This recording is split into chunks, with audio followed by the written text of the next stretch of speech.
কোরআন পাইলাম কোরআন জিবা হারা একজন দেখি 30 পারা কোরআন হারা করে দি কোরআন যে আল্লাহ নবীর জমানা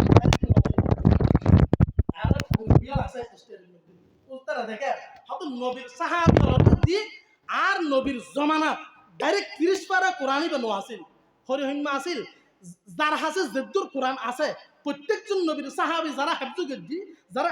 গিয়ে কোরআন মুখস্থ গিয়েছিল তবে প্রত্যেকের সামনে কোরআনই বা ডাইরেক্ট রহমান আছিল নবীর জমানাতও কোরআন নো আছিল আবু বকরের জমানাত কোরআন নো আছিল হযরত ওমরের জমানাত কোরআন নো আছিল তো কোরআনই বে হাত তাইছে খেলাফত ওসমানের খেলাফতি জীবনের মধ্যে এই কোরআনই বেরে ভলিউম সিস্টেম করি সমস্ত সাহাবী হলতুন কোরআনের আয়াত আয়াত ফারা ফিস্টে লইয়ে একখান দি জমাই বুঝি হযরত ওসমানে ঘোষণা দিয়ে আমার নবীর সাহাবা অনারার মধ্যে যার হাতে কোরআন আছে এক আয়াত তাইলে দুই আয়াত আছে একগো ফিস্টে আছে উগ্র সুর আছে দুইজন সাক্ষীর মাধ্যমে আদালতের মধ্যে পেশ করো ওসমানের খেলাফতের জমানাত ওসমানে ফরমাতে প্রত্যেকটা আয়াতের ফিসে দি দুজন সাক্ষী লাই বুঝি কোরআনের আয়াত কারণ সাক্ষী ছাড়া নবু বানোয়াটাও বইতে পারে আরবি ভাষারও কোরআন ঢুকে দিতে পারে এটা লাই হযরত ওসমানের খেলাফতের জমানাত 30 পারা কালামরে একত্রিত করেই হযরত ওসমানের কোরআন এবারে ভলিউম সিস্টেম করছি এটা লাই ইতিহাসের মধ্যে ওসমানের লকবল দি জামিউল কোরআন সুবহানাল্লাহ বাবা কি নাম জামিউল কোরআন কোরআন সঞ্চয়কারী কোরআনের ভলিউমকারী মুসলমান ভাই বন্ধু আল দোস্ত আহবাব আল মুরব্বিয়াল আমার নবীর সাহাবা আলে কোরআনের ফিসি দিয়া তো মেহনত করবি এতাল্লাই কোরআন বা আরা ভাই হাদিসের ফিসি মেহনত করবি হাদিস আরা ভাই ডাইরেক্ট নূর রাসূল কিভাবে নামাজ পড়ছি আরা সুগন দেখি হযরত সাহাবা ইকরামে দেখি আর হই আরা কোরআন দেখি হাদিস দেখি রাসূলের নামাজ আরা শিখিলাম হারন নবী ফরমার قال النبي صلى الله عليه وسلم صلوا رأيتموني কামা উসল্লি আমার সাহাবা আই নবীর যেভাবে তোয়ারা নামাজ পড়তে দেখতে লাগবেন আমার দেহা অনুযায়ী তোয়ারা নামাজ পড়িবা মন গড়া হলেদিন নামাজ ন পড়িবা হাদিস ইবের বিখ্যাত মুহাদ্দিসিন কেরাম লেখেন দে একদিন মসজিদত আসরের ফরক সাহাবা বেডুকি রেখে করার দুইহাত নামাজ পড়ি নবীর আইর হদ সাল্লাম তুকা ইয়া রাসূলুল্লাহ ইয়া রাসূলুল্লাহ আনারে সালাম দিলাম নবী হদ সল্লি ফাইন্না কালাম তুসল্লি সুবহানাল্লাহ ও সাহাবা তুই নামাজ না পড়ো আবার নামাজ পড়ো নবী হদ নামাজ পড়ি দিয়ে ফরিজির আয় না অনল্লাহ মুসাফা করে দুই হাত আবার ফরনের ফরন নবীর দরবারত আবার আইলো আবার আইর হদ সাল্লাম তুকা ইয়া রাসূলুল্লাহ ও রাসূল অনুরাই সালাম দিলাম নবী হদ সল্লি ফাইন্না কালাম তুসল্লি আমার সাহাবা নামাজ পড়ো তুই নামাজ না পড়ো তৃতীয়বার আবার নামাজ পড়ি উযু বানাইরে নামাজ পড়ি খুশু সহিত নামাজ পড়ি নবীর দরবারে যেতে সালাম দিই তখন নবী ফরমায় সল্লি এখন নামাজ হই দে হদুজের আগে তো দুইবার পড়ি এই নামাজ না হতো না হদ নামাজ হই নামাজের কলম ন আছিল দি সুবহানাল্লাহ সূরা আরাইতাল্লাজি গো আছে কোরআন শরীফ থইতার না আরাইতাল্লাজির 3 নম্বরের আয়াত ফাওয়াইলুল লিল মুসাল্লিন আল্লাযীনা হুম আন সালাতিহিম সাহুন মুসলমান ভাই বন্ধু আল দোস্ত আহবাব আল মুরব্বিয়ান তাফসীরত মুফাসসিরিনে কেরামে ওয়াইলুন শব্দের বিভিন্ন ধরনের ব্যাখ্যা করি তবে উগ্র মুফাসসিরে লেখের ওয়াইলুন মানে জাহান্নামের একখান স্তরের নাম মাতান সব জাহান্নামের একখান স্তরের নাম হল কি ওয়াইলুন এন ওয়াইলুন শব্দের শাব্দিক অর্থ হল কি দুর্ভিক্ষ নুহুসত দেশের মধ্যে অবনতি যেগি রেগি এগিনেরও আরবির মধ্যে ওয়াইলুন বলি হয় হদে এক মুফাসসিরে লেখেন দে ওয়াইলুন ইবে জাহান্নামের একখান স্তরের নাম আল্লাহ পাক পরওয়ারদিগার আলম ফরমাত দে হালিয়া কিয়ামতের ময়দানত ওই সমস্ত নামাজিরে আল্লাহ পাক ওয়াইলুন জাহান্নামত দিবু যে সমস্ত নামাজি নামাজ পড়ি ঠিক তবে নামাজুর রুনু আছিল কিনু আছিল যাবা উগল দে থন আর উগল দে মন থন হদু শরীর রে মন হদু কলবরে যেই নামাজি থনরে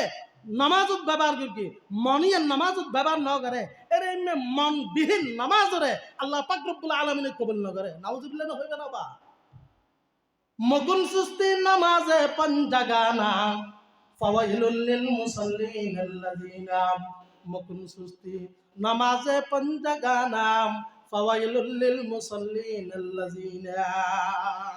ইতাল্লাহ দোস্ত আহবাব মুরব্বিয়াল বাবা সংক্ষিপ্ত সময়ের মধ্যে কি বুঝাইম আল্লাহর পয়গম্বরের সাহাবা পাক্কা নামাজি আছিল কেমন নামাজি আছিল নবী ফরমার আমার সাহাবা আজ জেলে নামাজ পড়েন এর হিম্মত ওয়ারাও নামাজ পড়া আতুন দেখে দেখে ইরে নামাজ পড়ো নবীর নামাজের সাহাবী হলে দেখি আর নবীর নামাজর সাহাবী হলের নামাজরে দেখে ইরে নামাজ অর্জন করছি সাহাবী হল তুন এলম অর্জন করছি ইতাল্লাই হবা নবীর সাহাবায়ে কেরামর পুরো জীবনী যদি অনর সামনে থাকে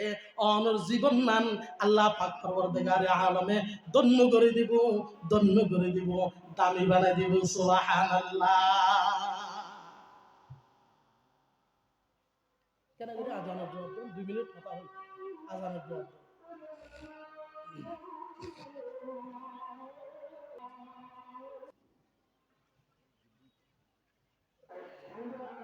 আজানের জবাব দেন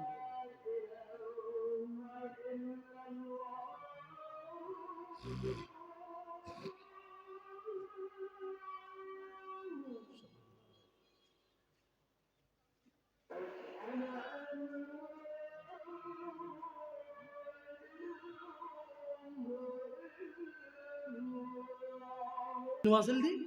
বানোয়াটি এবার জিবে বানোয়াটি করে দুনিয়া বানোয়াটির মধ্যে বোর্ড তৈরি আছে একখান হিংসা হাসদ বকজ আদাওয়াত দুশ্মনী পরনিন্দা গীবত শেকায়ত ব্যক্তি নলদি বানোয়াটির অন্তর্ভুক্ত নাউজুবিল্লাহ বাবা কোরআনে কারীম হাদিসে পাকের মধ্যে পয়গম্বরের মধ্যে পুরো জমিন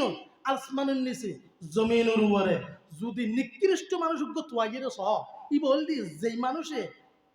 অপর মানুষগুলা হিংসা করে হাসদ করে ইতার মতো নিকৃষ্ট ইতার মতো জানোয়ার ইতার মতো চতুষ্পর জানোয়ারের সাথে খারাপ ব্যক্তি আল্লাহর রুয়ে জমিনত আর নাই নাউজুবিল্লাহ না হইবে ক্বালা রাসূলুল্লাহ সাল্লাল্লাহু আলাইহি ওয়াসাল্লাম শাররু ইবাদিল্লাহি আল মাশাউনা বিন নামিমা মুসলমান ভাই বন্ধু আল্লাহর হাবিবে ফরমান আমার আল্লাহর বান্দাদের মধ্যে সবচেয়ে নিকৃষ্ট বান্দা হলো ওই মানুষ জিবাই সুগুলখুরি করে জিবাই হতা লাগায় জিবাই মানুষের পরনিন্দা করে জিবাই মানুষের শেকায়ত করে খোদার কসম তুই যদি অবা যত বড় হাজি সাহেব হইব গই যত বড় গাজী সাহেব হইব গই যত বড় কিছু হও না কেন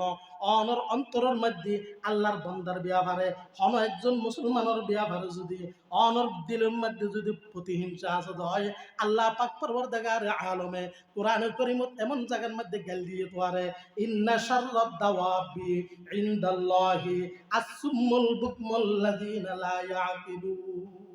এই আয়াতের ব্যাখ্যার মধ্যে হাদিস ইবনে মুফাসসিরিন কেরাম এমনি এটা লয় ভাই হলুদের জীবনত বাঁচি থাকতে অপর মানুষের শেকায়ত অপর মানুষের পরনিন্দা অপর মানুষের হস্তদন এই জীবন নগরিবেন আল্লাহ তৌফিক দান আমিন হবা পারিবেন তো বা আর ওয়াসর সাহাবায়ে কেরাম হলতুন বাইরের দিদি আকাল্লাহা তাকাল্লুফান নবীর সাহাবা বানওয়াট নোয়াছিল আরব ব্যাকুন নবীর সাহাবার উত্তরসূরি হামসাবা আরব ব্যাকুন নবীর সাহাবার কি উত্তরসূরি কোরআন কারীমে আল্লাহ ফরমান যারা নবীর সাহাবার উত্তরসূরি তারার উপর আয় খোদা রাজি সুবহানাল্লাহ নবা ওয়াসাবিকুনাল আউয়ালুন মিনাল মুহাজিরিন ওয়াল আনসার ওয়াল্লাযিনা তাবাউহুম বিইহসান উলামায়ে কেরাম সমস্ত উলামায়ে কেরাম যারা জানে যারা আছে এই স্টেজের মধ্যে ইতানা ব্যাক কোন অনারা ফুসল লেবেন ওয়াল্লাযিনা তাবাউহুম বিইহসান ব্যাখ্যা কি জানো নবা ওয়াল্লাযিনা তাবাউহুম বিইহসান বেকল দি সাহাবায়ে কেরামের যেভাবে জীবনের পরিচালনা করছি আমার জীবনকে সাহাবায়ে কেরামের জীবনের সঙ্গে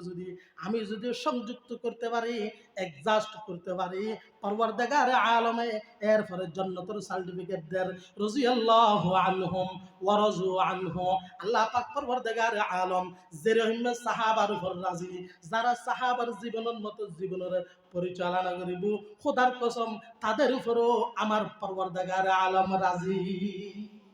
আল্লাহ তৌফিক দান আমিন হওয়া ওয়া মা আলাইনা ইল্লাল বালাগুল মুবিন ওয়া আখির দাওয়ানা আলহামদুলিল্লাহি রাব্বিল